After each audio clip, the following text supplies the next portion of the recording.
My mom had fibroids. She lost a set of twins to fibroids, thought she couldn't have any children, adopted, and then miraculously got pregnant with me. When my mom spoke to me about her uterine fibroids, it made me feel that I'm not the only person, right? But at the same time, I still felt like, is this something that my mom and I are going through alone? Like, why aren't more people talking about it?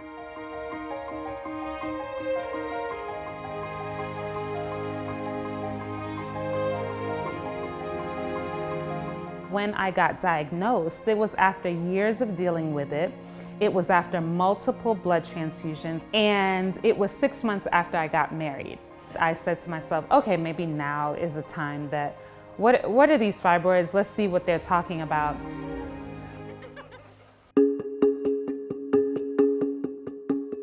Uterine fibroids, which are medically called leiomyomas, are benign, meaning non-cancerous tumors in the wall of the uterus or the womb. Fibroids tend to present in the reproductive window. They are most commonly symptomatic in patients in their 30s and 40s. The most common symptoms being pelvic pain, heavy menstrual bleeding, abdominal bloating and abdominal distension, lower back pain, infertility. Fibroids can also be associated with recurrent pregnancy loss in patients that have had multiple losses.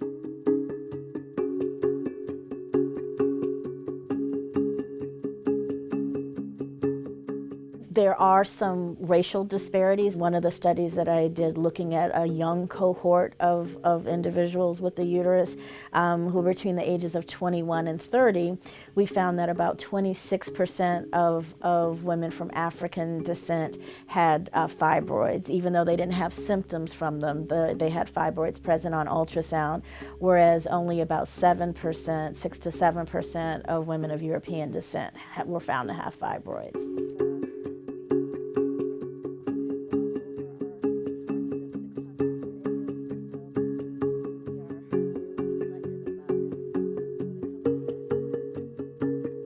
We see a number of disparities, and many of those differences are driven by societal inequities. We need to get to a place of equity around fibroid care and around fibroid research. Finally, after years and years and years, there's new FDA-approved medications that are available to help treat symptoms of fibroids. It's amazing to me that we're not running through the streets talking about fibroids, given their prevalence, given that they continue to be the leading cause of hysterectomy in the United States. I want better, I want more, I think we deserve more.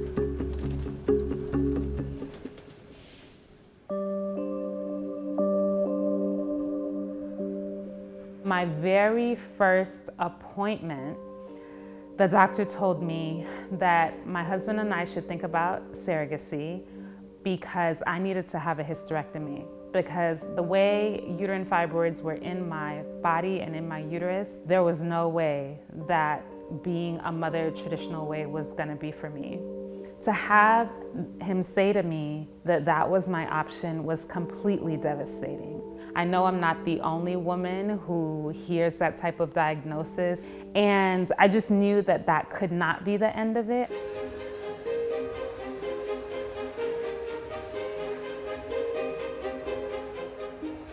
I really started this organization because I wanted a safe place for myself. It's about saying that you are not in this alone. I appreciate all of you tonight being in your white dresses. I cannot tell you how many text messages I got like, girl, for real with the white tonight?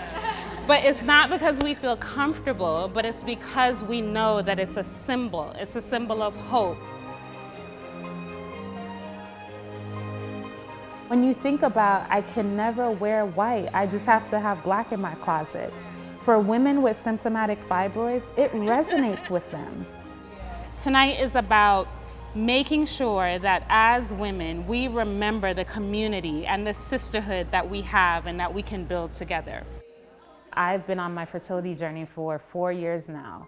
I have had 2 failed embryo transfers. So what I have battled with is this idea of being so strong for people and wanting to encourage women so much to share and be open and be hopeful.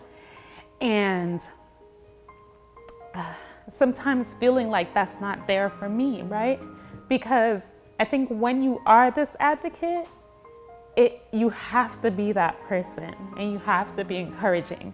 So it is a balancing act. It is a situation that I deal with constantly. And what I have found is that through that encouragement of others, I get the encouragement back.